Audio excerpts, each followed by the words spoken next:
Senator, how are you? I am doing well. Thank you so much.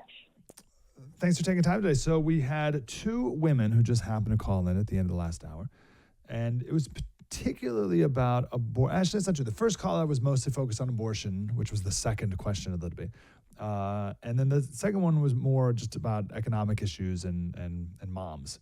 But both of them had the critique that Trump didn't do enough to speak directly to women. And then we went over the fact that the demographic group that is most Democrat by far, 68%, is unmarried women. Did Trump do enough to speak to that group of people last night? First of all, let me say this. I think that Kamala Harris came across last night as very inauthentic. And the debate last night, it was kind of 3 against 1 because the moderators did not press her and they did not fact check her and they did not correct her. So they allowed her to just skate by and avoid the issues. Now, on the economy, she tried to run away from her record on the economy. She was the deciding vote on both the Inflation Reduction Act and the American Recovery Plan, which added about $7 trillion to our nation's debt. Now, that is something, those are votes that she took. Kamala Harris has a record, but she didn't get questioned or fact-checked on that record. Inflation was 1.4% when she and Joe Biden came into office. Today, the real inflation rate from the time they took office is 20.2%. And this core inflation number they spout out doesn't include fuel, it doesn't include energy, it doesn't include food. The economy is issue number 1 with women in this country. And I would have liked for her to have been questioned.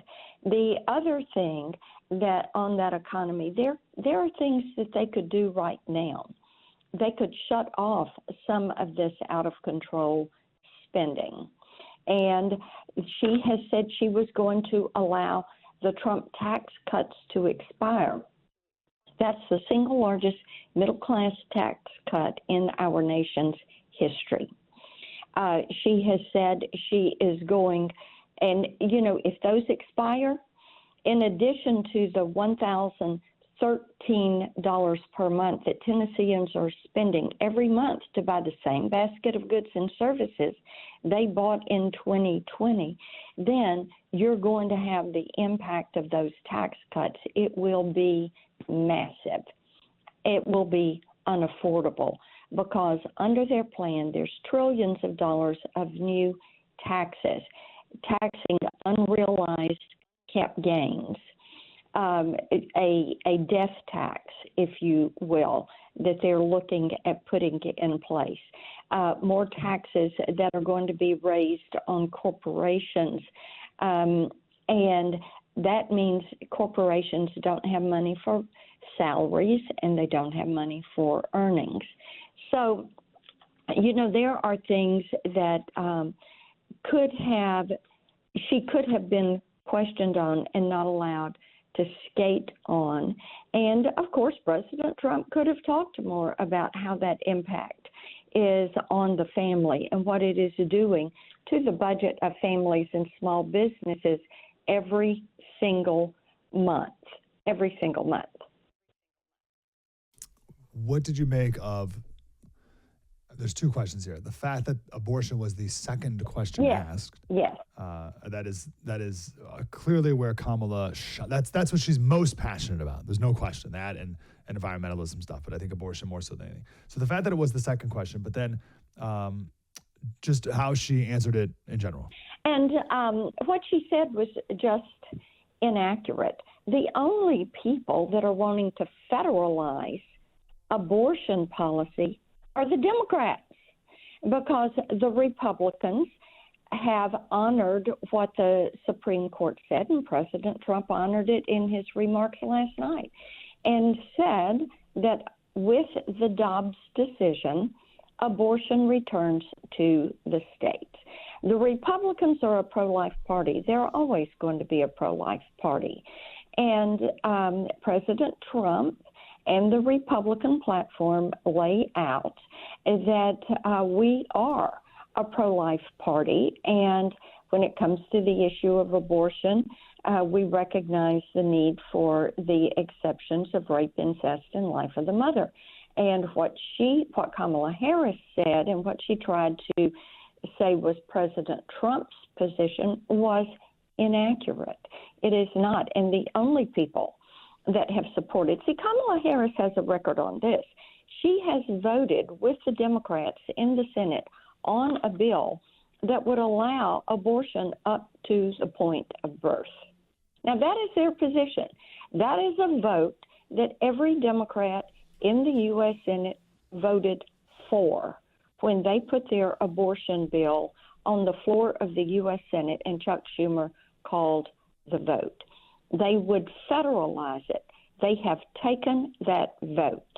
And people could pull that up. Now, women do not want abortion to the point of birth. They're not for that. They are for making certain that the exceptions are there, and they are for allowing the individual states to set the rules and regulations around abortion policy. And to Trump's point, we'll talk more about this another day, but to Trump's point of babies killed after they were born, it was Kamala Harris. Trump kept bringing up Ralph Northam. Kamala Harris voted against the Born Alive Infant Survivors Protection Act of 2019. And the point of that was to guarantee that if a baby is born after an abortion attempt, that there is an attempt to save the life of the baby after it's born. And we talk about, again, we'll do this more tomorrow.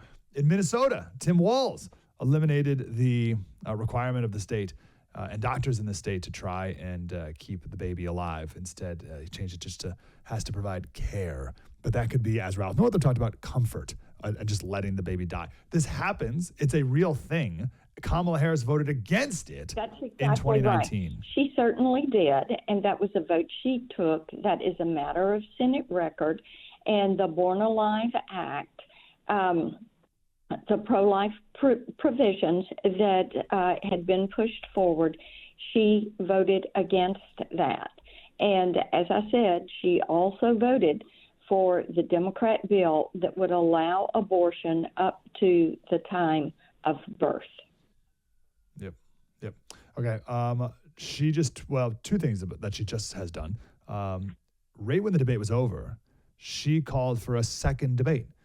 What's that about? That seems, that is ill-advised. I feel like she did a good enough job. If I were her campaign, I'd be like, all right, we're in, we're out. We did what we need to do. Let's just coast this out now.